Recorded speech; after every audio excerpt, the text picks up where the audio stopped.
Shalom sa inyong lahat.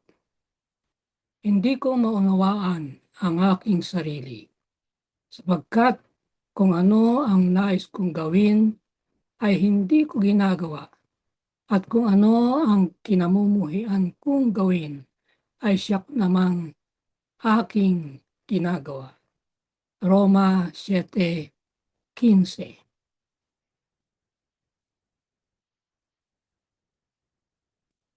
Welcome po sa Good and Faithful Channel dito sa YouTube.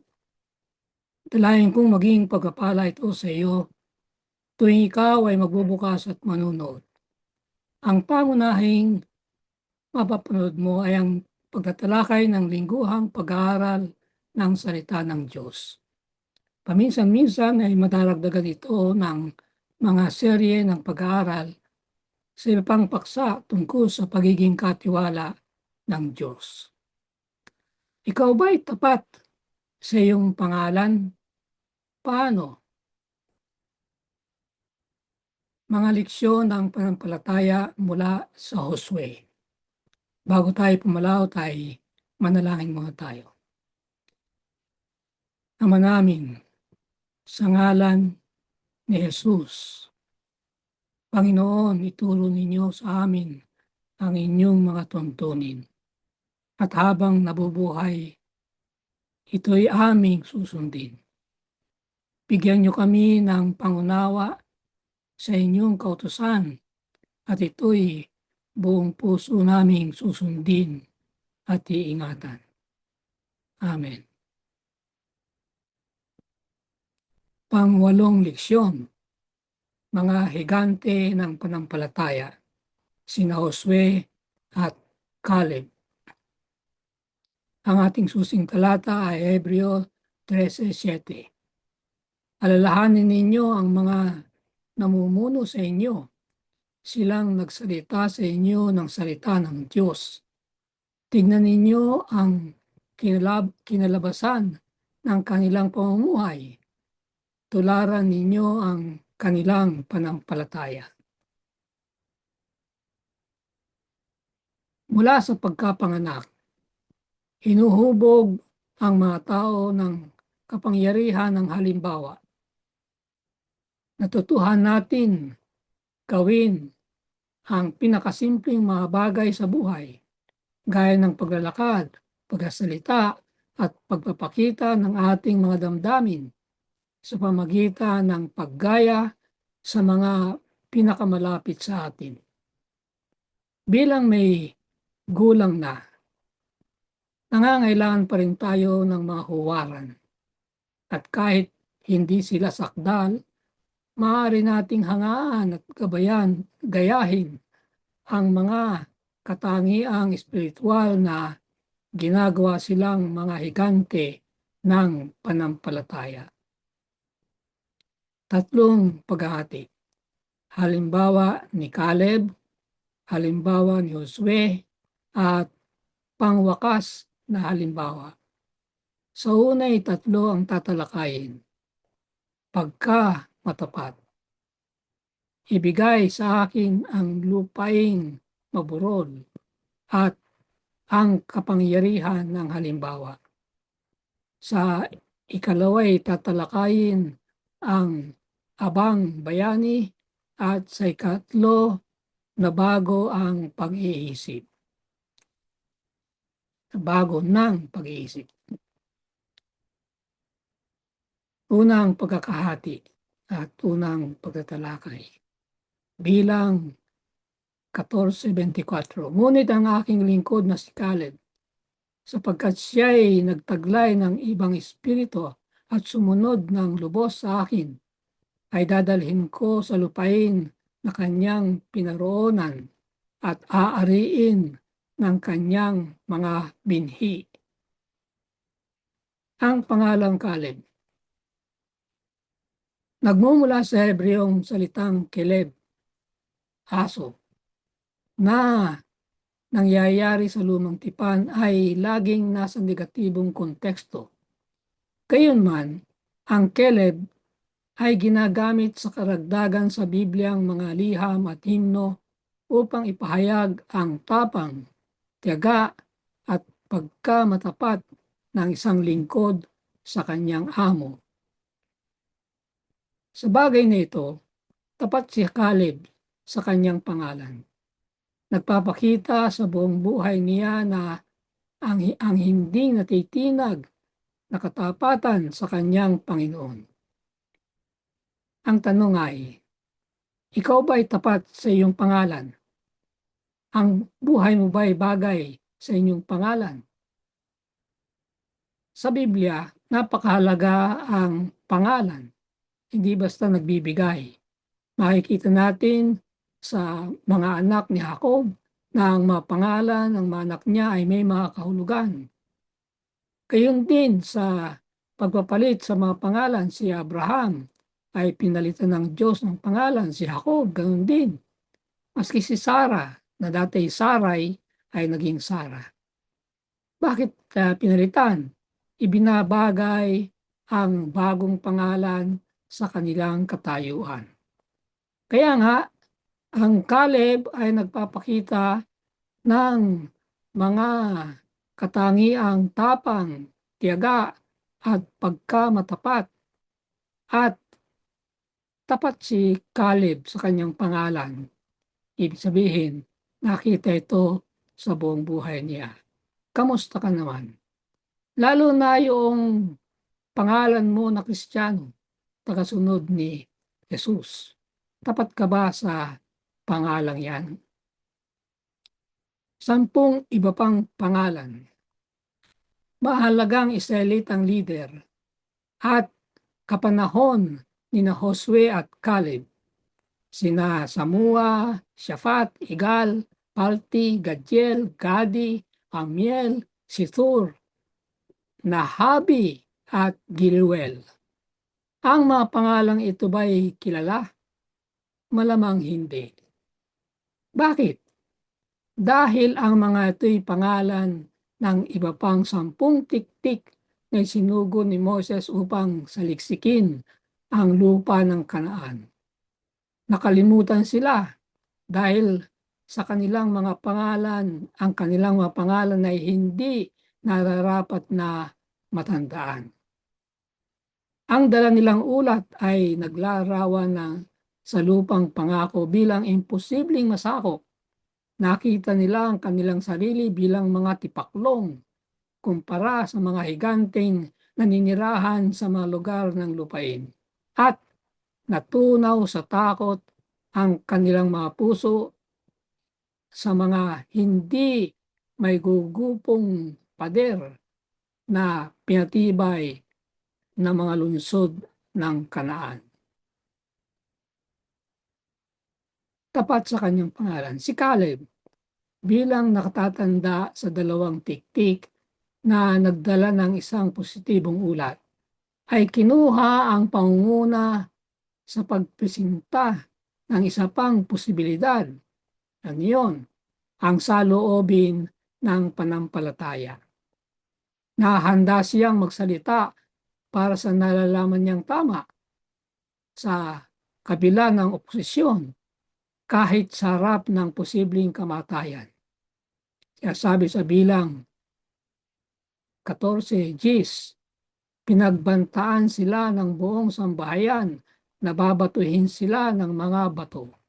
Papatayin.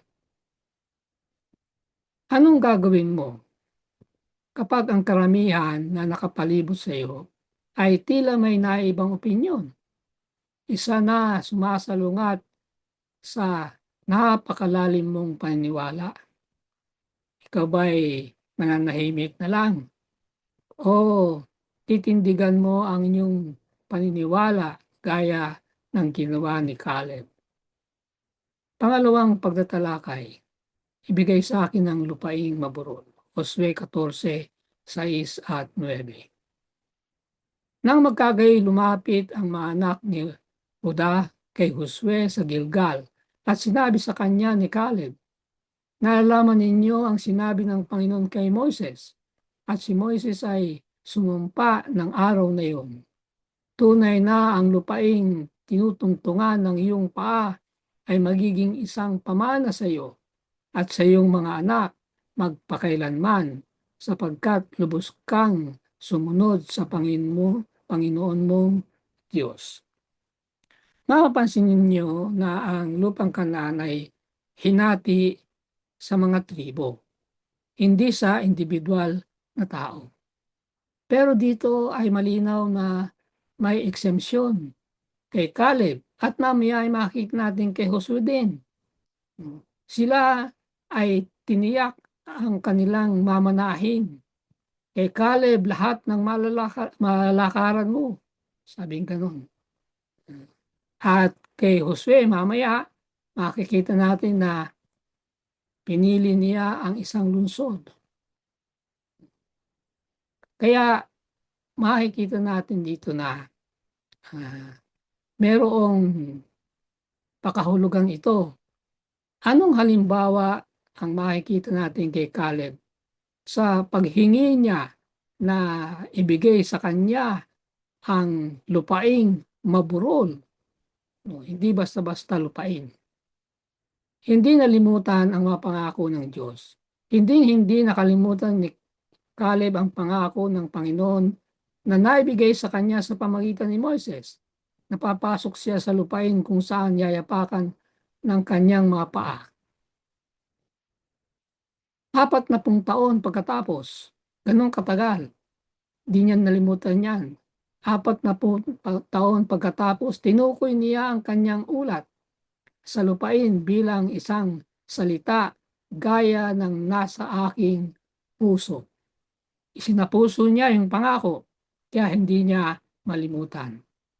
Nakabase sa kanyang ulat, sa kanyang pananalig na kasama ng pangunguna at tulong ng Diyos, kayang masakop ng Israel ang lupain. Salungat sa ulat ng ibang 10 tiktik, nagbigay ng takot sa gitna ng mga Israelita. Nagpakita si Caleb ng isang buong pusong pagtitiwala at pagtatalaga sa pangako ng Panginoon.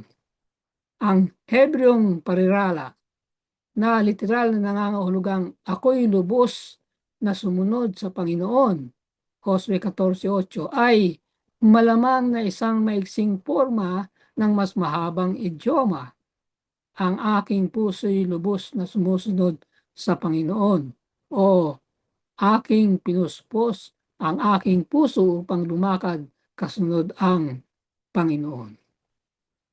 Salungat sa iba na lumakad kasunod ng madayuhang Diyos at hindi sumunod ng lubusan sa Panginoon. Ang puso ni Caleb ay buong-buong nakatalaga sa Panginoon. Yan ang isang halimbawa na makukuha natin sa kanya. Isang kaibang espiritu. Ang katulad na paghahayag pagkatapos ay mauulit ng 2 beses, nagdiriin sa pagkamatapat ni Caleb, talatang 9 at 14 ng kapitulo 14. Ang sariling paglalarawan niya ay nagkakasundo sa kung anong pagkakatawag ng Panginoon mismo. Ang tawag sa kanya ay isang ibang espiritu na nagbukod kay Caleb mula sa ibang 10 tiktik. Kahit sa edad na 85, nagpatuloy siya na maging isang halimbawa ng kung ano ang magagampanan ng Panginoon sa pamagitan ng taong mga puso ay lubos na nakatalaga sa Kanya at sa Kanyang layunin. Mahabang taon na ang nakaraan ng mabasa ko ito na si Caleb ay 85 na ng makipagbaka sa Kanaan. Sabi ko, magandang edad yan. Gusto ko rin na pag makarating sa 85, na patuloy pa rin naglilingkod sa Panginoon. So, naging inspirasyon sa akin si Caleb. Ipinakita ng kilos ang panampalataya. Naunawaan ni Caleb na ang teritoryo ng bawat tribo na sa katapusan ay aariin ay tuwirang kasukat sa lawak ng kanilang mapangahasang angkinin ang mga pangako ng Panginoon at gaanong lupain ang mahahanda nilang yapakan ayon sa panampalataya. Yung kanyang paniniwala ay dapat ipakita sa kanilang kilos. Yung sinasabi rito. Kung naniniwala sila na ibibigay sa kanila ng Panginoon ang lupain, tutuparin nila yon. Ang pangako ng Diyos ay hindi sariling pagtupad. Sa kaisipang, ang mga ito'y nagkakatotoo na walang kinalaman ang ating kalooban. Yun yung not self-fulfilling, yung matutupad kahit na wala kang ginagawa. Iba itong pangako na ito sa lupain. Merong kilos na gagawin at nakita ito kay Caleb. Sa halip, nangangailangan ang mga ito ng panampalatayang sinasamahan ng desididong kilos. Kaya nga, ang panampalataya ay pinapakita sa pagiging aksyon. At alam na alam natin yan mula sa Aklat ng Santiago. Ang panampalatayang walang gawa ay patay. Ang Hebrewong katawagang ulay, marahil sa talatang 12, ay maaaring magpahayag ng takot at duda. Ngunit karaniwang itong nagsasaad ng pag-asa at ang pananabik na may positibong mangyayari. Ang tanong ay ganito. Anong mga kompromiso, maliliit na kompromiso, ang hahadlang sa atin mula sa lubos na pagsunod sa Panginoon? Pangatlong pagtatalakay, ang kapangyarihan ng halimbawa, Hukom 3:7 at 9. Ginawa ng mga anak ni Israel ang masama sa paningin ng Panginoon. Kaya't ang galit ng Panginoon ay naningas laban sa Israel at kanyang ipinagbili sila sa hari ng Mesopotamia. Ang Israel ay naglingkod ng 8 taon. Ngunit nang dumaing sa Panginoon ang anak ni Israel, ang Panginoon ay nagbangon ng isang tagapagligtas. Ito'y sa panahon ng mga hukom, kaya nga nanggaling ang sitas sa mga hukom. Nagbangon ng Panginoon ng tagapagligtas, si Othniel na anak ni Kenas ay nakababatang kapatid ni Caleb. Yan. Yan ang relasyon niya kay Caleb.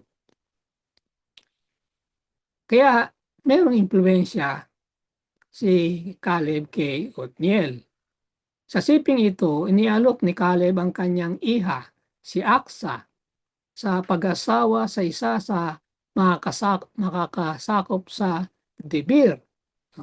Sabi ni inanunsyo ni Caleb, sino man ang makakasakop sa Debir ay mapapangasawa ang aking anak.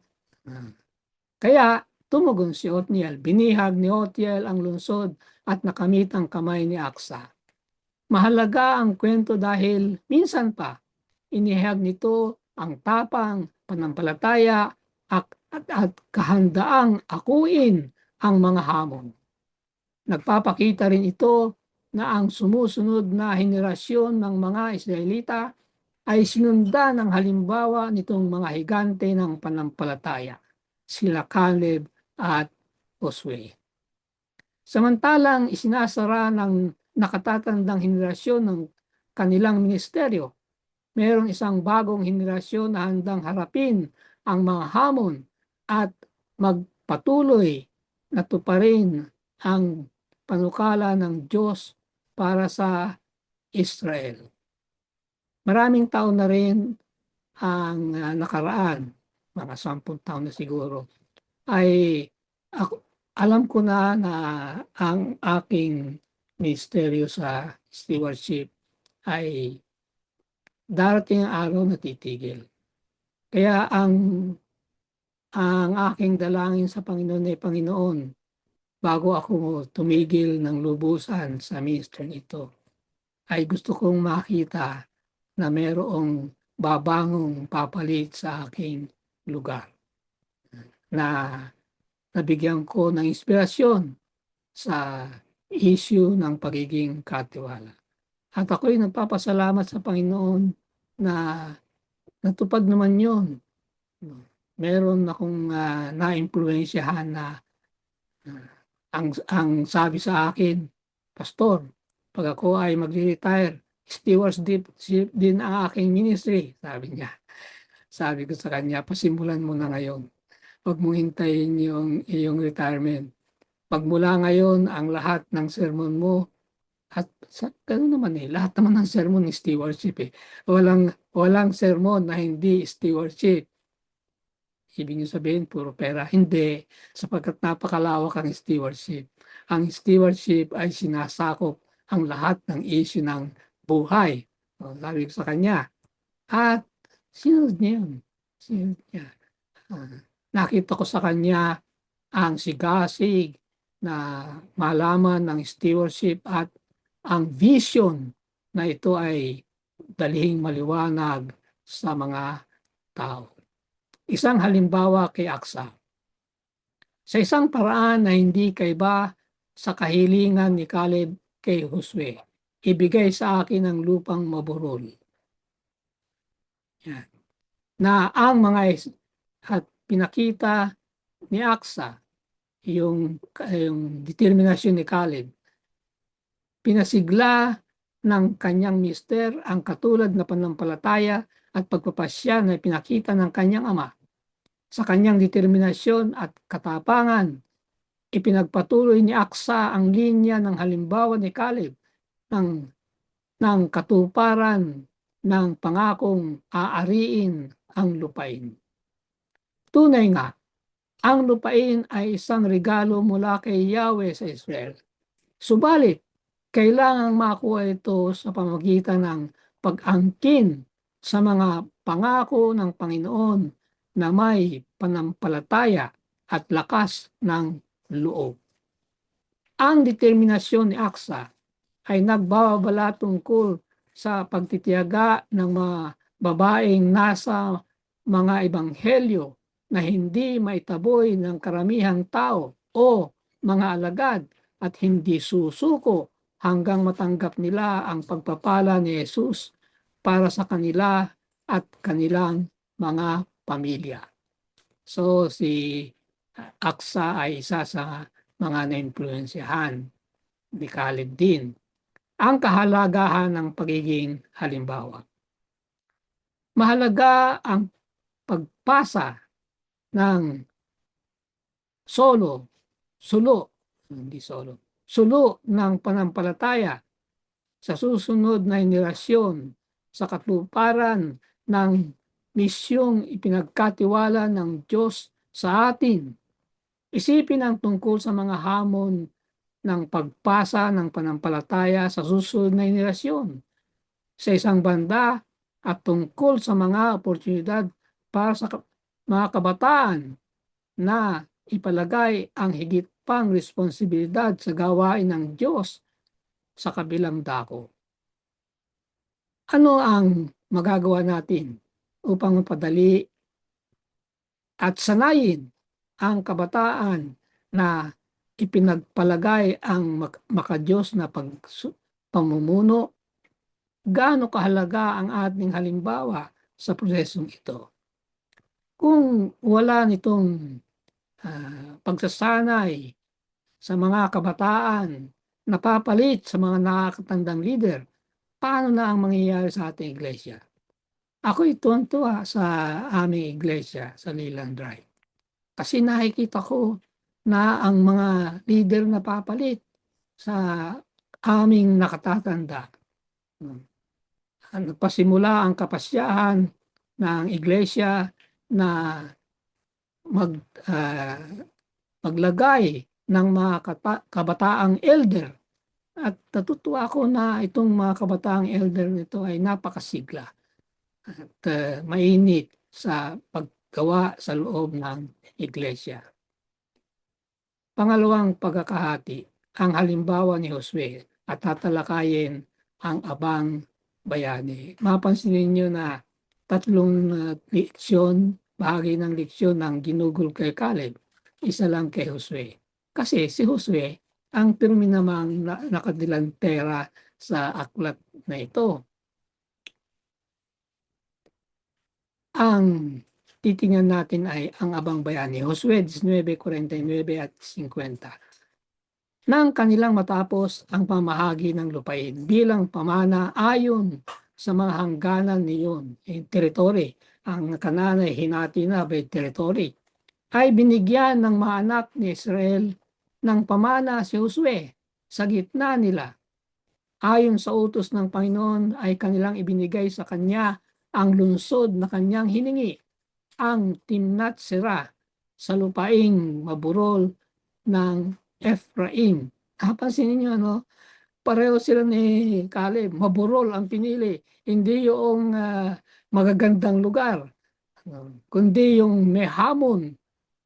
At kanyang muling itinayo ang lungsod na nanirahan doon. Marahil itong pinili niyang siyudad ay wasak. Nawasak yan. Okay, itatayo niya muli yan. Hindi siya humingi ng magandang lugar na maalwan siyang titira, maalwan siyang papasok. Na pwede naman, siya ay leader.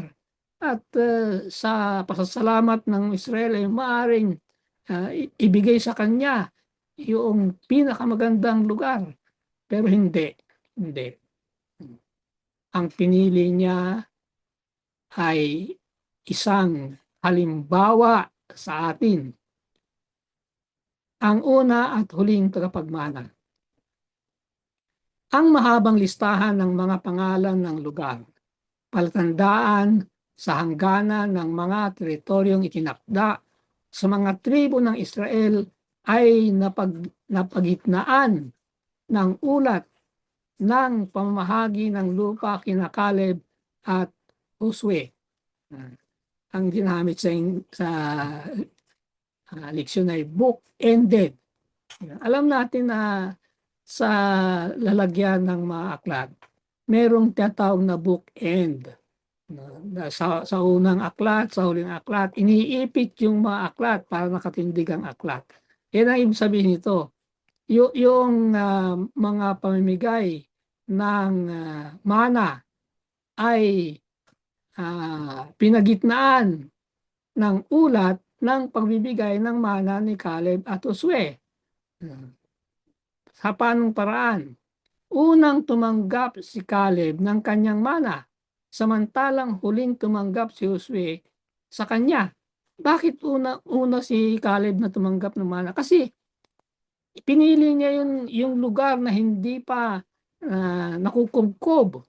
No? Mahirap na lugar yun. Ang mga nakatira doon ay mga higante. Pinili niya, ibigay niyo sa akin ito. Sabi niya, ay, walang gustong kumuha ng lugar na yan. Kaya, binigay sa kanya. Kaya, kinubkob niya yun. Kaya, una siyang nakakuha ng kanyang lugar. Kahit matanda siya, 85 na siya, sabi niya, ibigay mo sa akin ito. At kukubkubin ko. Yun. Kaya, una siya. Pinamahagi ni Josue ang lupa sa mga tribo ng Israel. Ngayon ay panahon na para sa bayan ng Israel na ibigay kay Josue ang kanyang mana. Anong leksyon na makukuha natin dito? Ang leksyon ng kababaang loob. Bakit? Hinintay niya na mabigyan lahat. Hindi yung ako yung leader, dapat ako muna. Hindi. Yung pribilehiyo ng pagiging leader na naghirap, hindi. Sige, hatiin. At nung mahati na, ay tsaka niya hiningi ang isang lungsod. Tinanggap ni Josue ang Timnat Serah, isang pangalang binubuo ng dalawang salita. Ang una, Timnat, ay nagmula sa isang pandiwa mana na nangangahulugang upang isama o upang magtakda, at ito'y nangangahulugang bahagi o teritoryo. Ang pangalawang salita ay maaaring nanggaling mula sa isang Hebreong pandiwa, serat, at ito'y nangangahulugang sobra o tira-tirahan. Tira-tirahan. Biro niyo yun, ang binigay sa leader, bagamat pinili niya, tira-tirahan. Ako, ang pangalan ng lungsod ni Josue ay maaaring maisaling ang tira-tirahang bahagi o natitirang teritoryo. Mabigat yung salitang tira-tirahan. Ibig sabihin yan, inayawan. Walang may ibig. Natira na lang eh. Latak. Yan ang leksyon ng kababaang loob na dapat makita sa lahat ng mga leader. Hindi dapat marinig sa bunganga ng isang leader, what are we in power for? Ang ibig sabihin niyan ay gagamitin niya ang kanyang posisyon para makuha ang kanyang gusto. What are we in power for? At narinig ko na yan. Narinig ko mismo sa bibig ng isang presidente. Kaya nga, ang leksyon ng kababaang loob, ang halimbawa sa atin ni Josue. Ang pangalan ng lungsod na napili ni Josue mula sa natira ay nagpapatutuo sa marangal na pag-uugali ng pangalawang leader ng Israel. Una sa lahat, naghintay siya hanggang ang lahat ng taong bayan ay natanggap ang kanilang bahagi. Pagkatapos, hindi pinili ni Josue ang isa sa makapal na ang populasyon ng mga teritoryo ng lupain o ang pinakakahanga-hangang mga lungsod bilang kanyang mana, kundi isang katamtamang lungsod o marahil ang mga guho nito upang muling itayo ito na may nakakapagod na trabaho. Kahit dapat pahinga na siyang leader. Hindi, meron pa siyang gagawin kasi itatayo niya ang kanyang lugar. Nakita ang prioridad sa kanyang pagpili. Ito pa ang isang napakagandang halimbawa niya. Hindi lang siya pumili, may dahilang malalim na pinili niya ang lugar na yon. Ano yun? At saka matatagpuan ang Timnat Serah na malapit sa Silo, sa paligid ng santuaryo, na nagpapakita kung saan nakalagay ang prioridad ni Josue at saan nakagapos ang kanyang puso. Tiyak pagkatapos na ang bagong kapapanganak ng Israel ay naakay sa lupang tipan at kasama ang tulong ng Diyos, nakamtan ang mana ng bawat tribo at pamilya. Hindi ito tututol sa hiningi ni Josue para sa isang higit na kahanga-hangang mana. Hindi tututol ang Israel kasi leader nila yan. Ang laki ng hirap niyan. Gayunman, kontento si Josue na mamuhay sa isang simpleng buhay na nakapokus sa pinakamahalaga. Ano yung pinakamahalaga sa kanya? Sa gayon, kinakatawan ang panalangin ipinahayag maya-maya ni David. Isang bagay ang hinihingi ko, O Panginoon, na aking hahanapin, na ako'y makapanirahan sa bahay ng Panginoon sa lahat ng mga araw ng aking buhay upang mamasdan ng kagandahan ng Panginoon at sumangguni sa kanyang templo. Nasa puso ni David ang manirahang malapit sa bahay ng Panginoon. At yan din ang gusto ni Josue. Pangatlong pagkakahati, pangwakas na halimbawa, tatalakayin natin ang nabago ang pag-iisip. 2 Corinto 3:18. At tayong lahat na walang talakbong ang mukha, na nakikita ang kalwalhatian ng Panginoon gaya ng isang salamin, ay nababago sa gayon ding larawan mula sa kalwalhatian tungo sa kalwalhatian, sapagkat ito ay mula sa Panginoon na siyang Espiritu. Ang pinag-iisipang ang halimbawa, ang halimbawang buhay ng mga dakilang bayani ng panampalataya ay kailangan para sa ating espiritual na paglago. Kasabay nito, ang ating pangwakas na halimbawa ay si Jesucristo, ang kanyang buhay at mga katuruan. Paanong babaguhin tayo ng pag-focus sa buhay ni Jesus? Masdan ang kanyang karakter. Pinagmamasdan si Jesus, makukuha natin ang mas maliwanag at higit na natatanging pananaw ng Diyos. At sa pagtanaw ay mababago tayo. Magiging natural nating likas ang hilig, ang kabutihan at pag-ibig para sa ating kapwa. Mabubuo natin ang isang karakter na katapat ng makadiyos na karakter.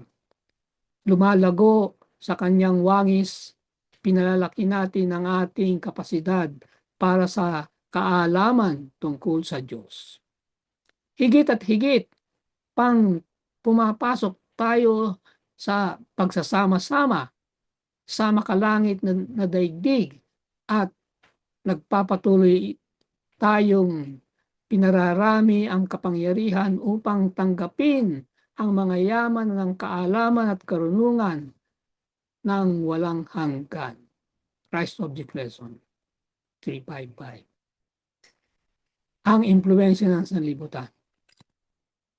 Sa nagbubuod na kapitulo ng kanyang liham sa mga taga-Roma, nagsasalita ang Apostol Pablo tungkol sa dalawang magkaaway na puwersa na sinusubukang bubugin ang ating mga buhay. Sa isang banda, ang nakapalibot sa mundo kasama ang iba't ibang mga impluensya, sinusubukang pwersahin tayo araw-araw sa sarili nitong hulmahan, na apektuhan ang isang pagsang-ayon sa atin na gumawa mula sa labas papasok, from the outside to the inside. Yan ang impluensya ng sanlibutan. Ang impluensya ng banal na espiritu. Upang mahadlangan ang epektong ito, yung epekto, yung hulmahan ng sanlibutan na ang ideya ay gumagawa mula sa labas papasok. Upang mahadlangan yan, kaya ang banal na espiritu ay kaya ng banal na espiritu na baguhin tayo mula sa loob palabas, baliktad sa isang pamamaraang katulad ng paraan ng isang higad ay magbabagong anyo sa isang magandang paru-paro. Ang pagbabago ay mula sa loob, hindi mula sa labas. At mula sa loob dahilan sa loob gagawa ang banal na espiritu. Subalit, para mangyari ang prosesong iyon, kailangan nating italaga ang ating sarili sa Diyos at hingin sa Kanya na ipagpatuloy ang mabuting gawa na pinasimulan niya sa atin. Sa katapusan, kailangan nating gawin ang may malay na pagpili, bawat sandali upang lumakad sa Espiritu.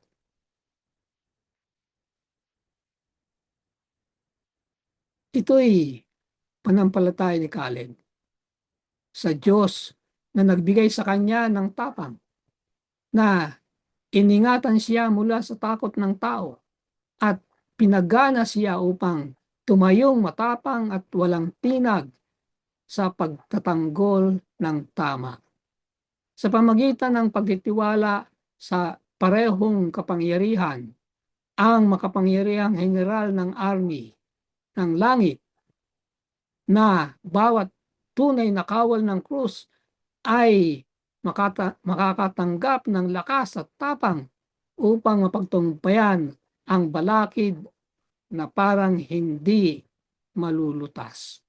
Salamat na lamang at meron tayong makapangyarihang general ng army ng langit ng Panginoong Jesus. Amen. Ang dalangin ko para sa iyo, sa ngalan ng ating Panginoong Jesus, ang nagtatag at nagpasakdal ng panampalataya. Dalangin ko na samantalang nakatuon ng iyong paningin sa Kanya, ikaw ay magkakamit ng isang mas maliwanag at higit na natatanging pananaw sa Diyos at lalago sa Kanyang wangis. Amen.